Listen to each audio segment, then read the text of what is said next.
नमस्कार दोस्तों, स्वागत है आप सबका एक बार फिर से राइस स्मार्ट के यूट्यूब चैनल में। मैं हिमांशु यादव आप सबको बहुत बहुत स्वागत करता हूं। दरअसल आज हम बात करेंगे संविधान के आर्टिकल नंबर 243 ई। वैसे इंग्लिश में तो इसे ई कहा जाएगा, हिंदी में इसे क्या कहा जाएगा वो भी आप देख लीजिएगा, क्योंकि शब्द आपके एग्जाम के हिसाब से चेंज हो सकते हैं। 243 डा यानी कि काखा गागा अंगा वाला जो आता है वो वाला आएगा। अब इसका मतलब क्या है? तो इसका मतलब है पंचायतों की अवधि या कार्यकाल कितने दिन का होने वाला है, ग्राम पंचायत का कार्यकाल कितने दिन का होने वाला है। तो आगे बहुत कुछ लिखा होगा, उसे पढ़ने से पहले मैं आपको बेसिक फंडा समझा देता हूं दरअसल है क्या। तो थोड़ा सा पीछे आते हैं और समझते हैं इस चीज को, ये कहना क्या चाहता है। इस आर्टिकल का पहला नियम यह है कि हमारे देश की जो ग्राम पंचायत होगी, ग्राम पंचायत का कार्यकाल कितने दिन का होगा? 5 साल का होगा। इसी तरह से नगर पंचायत का कार्यकाल भी 5 साल का ही होता है। पहला कॉन्सेप्ट। 5 साल में महीने कितने होंगे? तो 5 गुणे 1 साल में 12 महीने, तो यानी कि 60 महीने का कार्यकाल होगा अगर हम मंथ के हिसाब से देखें तो बेसिकली। अब कोई भी राज्य अगर बीच में समाप्ति करना चाहता है 4 साल में किसी वजह से, तो दोबारा पूरे राज्य में चुनाव हो जाएंगे, कोई दिक्कत नहीं है।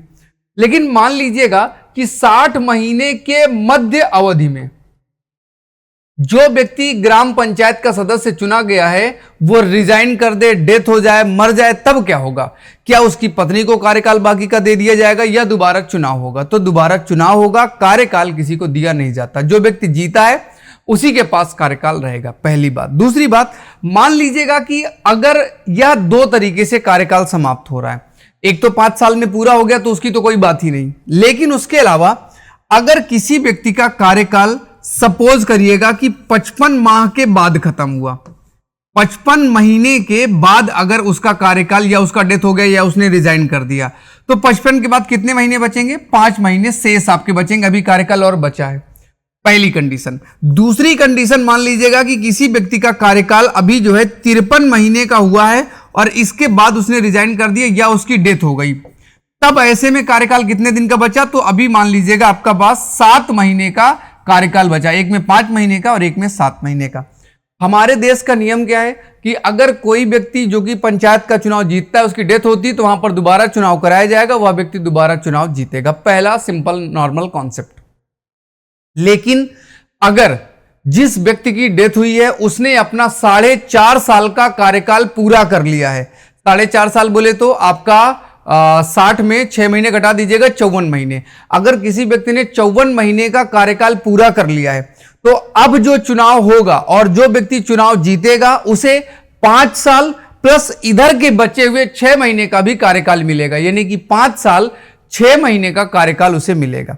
लेकिन अगर किसी व्यक्ति की डेथ 6 महीने से ज्यादा यानी कि 7 महीने का कार्यकाल बचा है तब हो जाए, या 4 साल के कार्यकाल के बाद हो जाए, 2 साल के कार्यकाल के बाद हो जाए, या मान लीजिएगा चुनाव जीतने के 4 महीने 5 महीने 6 महीने बाद उसकी डेथ हो जाए, तो अब जो चुनाव होगा वो पूरे उस शेष बचे हुए कार्यकाल के लिए उसका चुनाव होगा। दोनों बातें याद रखिएगा जो मैं आपको बताना चाहता हूं। जैसे मान लीजिएगा कि 60 में अगर 6 घटाएंगे तो 54, अगर 54 मंथ किसी के कंप्लीट हो गए तो अब 6 महीने बचे, तो पहली कंडीशन में 5 महीने बचे, अर्थात 6 महीने से कम ही है। तो अब जो व्यक्ति चुनाव जीतेगा उसे 5 साल प्लस शेष बचे हुए कार्यकाल के लिए उसे चुनाव जिताया जाएगा। और अगर किसी व्यक्ति ने 7 महीने के लिए चुनाव जीता है, यानी कि मान लीजिएगा 4.5 साल से पहले उसका निधन हो गया, उसने रिजाइन कर दिया या उसको हटा दिया गया है, और अभी कार्यकाल 7 महीने का, 8 महीने का, 1 साल का, 2 साल का बाकी है, तो अब जो व्यक्ति चुनाव जीतेगा वो शेष कार्यकाल के लिए ही चुनाव को क्या करेगा? जीतेगा। यानी कि जितने दिन अभी 5 साल में बचे हैं बस उतने दिन के लिए ही वह चुनाव जीतता है। तो ये दोनों कॉन्सेप्ट हैं, यही आगे लिखा होगा, आइएगा समझ लेते हैं। जो इसकी लैंग्वेज है, लैंग्वेज में बस यही बातें कुछ ऐसे ही लिखी होंगी। पहला पॉइंट देखते हैं। प्रत्येक पंचायत यदि तत्समय प्रवृत्त किसी विधि के अधीन पहले ही विघटित नहीं कर दी जाती, अगर मतलब मान लीजिएगा कि कोई नियम आ गया या उस समय कोई सरकार ने कानून बनाया कि इस बार वाली जो है वो 4 साल ही चलेगी, तो 4 साल अदरवाइज की जाती है तो अपने प्रथम अधिवेशन के नियत तारीख से 5 वर्ष तक बनी रहेगी। कार्यकाल कितने दिन का होगा? जब पहला अधिवेशन इसका कलेक्टर के ऑफिस में होगा तो वहां से लेकर फिर ये अगले 5 साल तक बनी रहेगी। चुनाव जिस तारीख को जीतेगा उससे मतलब नहीं है, पहले अधिवेशन से 5 साल तक बना रहेगा। राष्ट्रपति चुनाव कभी भी जीते मतलब नहीं, शपथ जिस दिन लेगा उस दिन से 5 साल तक का कार्यकाल होता है। और इससे अधिक नहीं होगा, 5 साल से ज्यादा का कार्यकाल नहीं होगा। लेकिन मान लीजिएगा कभी ऐसा हो जाए कि चुनाव अभी नहीं करा पा रहे हैं और 5 साल पूरे हो गए, या 5 साल के बाद 1 महीने और लेट हो गया, तो उसका कार्यकाल आगे बढ़ाया जा सकता है, वो कोई दिक्कत की बात नहीं है। तत्समय प्रवृत्त किसी विधि के किसी संशोधन से किसी स्तर पर ऐसी पंचायत का जो ऐसे संशोधन के ठीक पूर्व कार्य कर रही है तब तक विघटन नहीं होगी, जब तक कि खंड 1 में निर्दिष्ट उसकी अवधि समाप्त नहीं हो जाती। पहले पॉइंट में यहां पर ये वाले में ये कहा गया है कि मान लीजिएगा 1950 में हमारे देश में कोई कानून नया लागू हुआ और ग्राम पंचायत 1947 में कोई चुनाव जीती है, तो 47 से अगर उसका कार्यकाल 5 साल का तो 52 तक चलेगी। नया नियम 50 में बना तो लागू कब से होगा? 52 से लागू होगा, आगे से लागू होगा। और आपको पता है ये सारे आर्टिकल 1992 अधिनियम के तहत 1993 में लागू हुए, और ग्राम पंचायत हमारे देश में 59 से है। तो अगर किसी राज्य की ग्राम पंचायत अभी लागू होना बाकी है, कहीं पर चुनाव का कार्यकाल 4 साल का बाकी है, तो 93 में वो उस राज्य में लागू नहीं होगा।